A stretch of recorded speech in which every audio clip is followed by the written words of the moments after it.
Ram Ram ji friends, कैसे हैं आप सब। और एक भगवान और भक्त के बीच की वार्तालाप। मैंने भगवान से कहा, आप मेरी सारी पीड़ाएं छीन लो। भगवान ने कहा, मुझे छीनने की क्या जरूरत, तुम साथ लिए घूम रहे हो, तुम ही त्याग दो। मैंने फिर कहा, मुझे सहन शक्ति दो, धीरज दो। भगवान ने कहा, धीरज आसमान से नहीं टपकता, परेशानियों के बीच उपजता है, उसे तुम्हें अपने अंदर ही उगाना पड़ेगा। मैंने फिर भगवान से कहा, हे प्रभु, फिर तो आप मुझे खुशियां ही दे दो। भगवान ने कहा, मैं तुम्हें आशीर्वाद दे सकता हूँ, खुशी तुम्हें अपने अंदर से जगानी पड़ेगी। मैंने कहा, अच्छा, फिर मुझे वो सारी चीजें दो जिससे मैं जिंदगी का आनंद ले सकूं।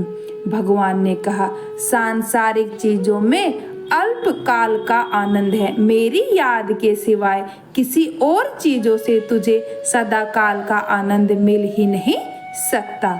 मैंने कहा, ठीक है, फिर मुझे यह शक्ति तो देना कि मैं भी दूसरों से उतना ही प्यार करूं जितना कि तुम मुझसे करते हो। भगवान मुस्कुराकर बोले, तुम मेरा दिया हुआ प्यार जितना बांटोगे, उससे कई गुना प्यार तुम्हारे अंदर स्वतः ही भर जाएगा। नंबर 2, मैंने कहा, हे परमात्मा, अगर आपका कुछ तोड़ने का मन करे तो मेरा गुरूर तोड़ देना, अगर आपका कुछ जलाने का मन करे तो मेरा क्रोध जला देना, अगर आपका कुछ बुझाने का मन करे तो मेरी घृणा बुझा देना, अगर आपका कुछ मारने का मन करे तो मेरी इच्छाएं मार देना, अगर आपका प्यार करने का मन करे तो मेरी ओर देख लेना।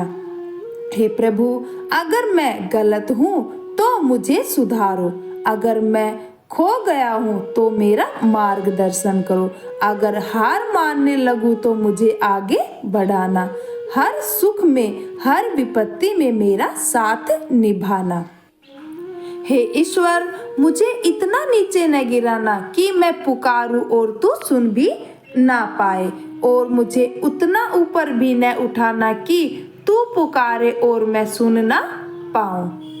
हे भगवान, कहते हैं कि हर बार संभाल लूंगा, गिरो जो तुम चाहे जितनी बार, बस गुजारिश एक ही है, कभी मेरी नजरों से मत गिरना।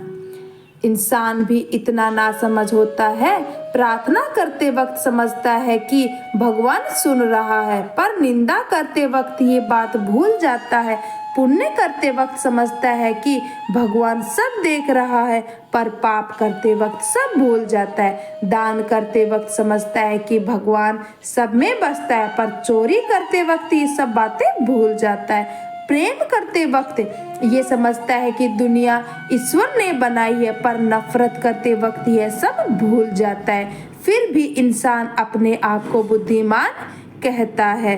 किसी को डर है कि भगवान देख रहा है, और किसी को भरोसा है कि भगवान देख रहा है।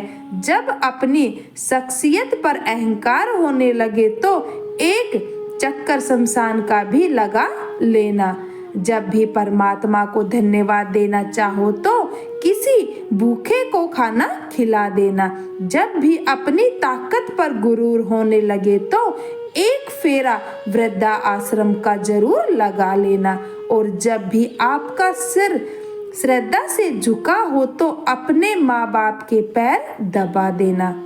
जीवन में कभी किसी का मजाक न उड़ाओ, कभी किसी को नीचा न दिखाओ, क्योंकि यदि आप अपने सबसे शक्तिशाली है तो आपसे भी कोई अधिक शक्तिशाली है, और वो है समय। एक क्षण में तुम करोड़ों के मालिक बन जाते हो और दूसरे ही क्षण तुम दरिद्र हो जाते हो। तेरा मेरा छोटा बड़ा अपना पराया सब छोड़ देते हो, फिर सब तुम्हारे हैं और तुम सबके हो। मैंने कहा, मैं रोज गलती करता हूँ, तू छुपाता अपनी बरकत से, मैं मजबूर अपनी आदत से, तू मशहूर अपनी रहमत से। वो दे तो शुक्र उसका, वो ना दे तो मलाल नहीं, मेरे रब पे फैसले कमाल हैं, उन फैसलों पे अब कोई सवाल नहीं।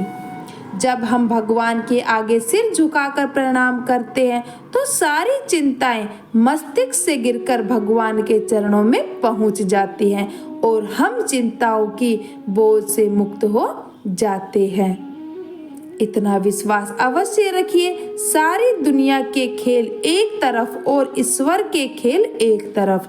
बस अपने ईश्वर पर अटल विश्वास और अटूट भरोसा रखिए और सत्य एवं धर्म का दामन कभी मत छोड़िए।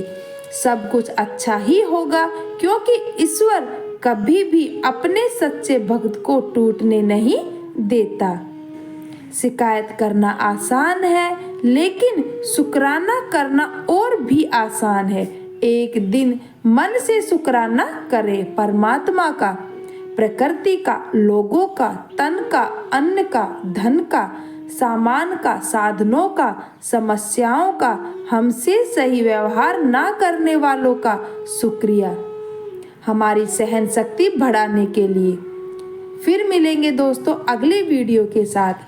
तब तक के लिए अपना ख्याल रखना, खुश रहना और हमेशा मुस्कुराते रहना।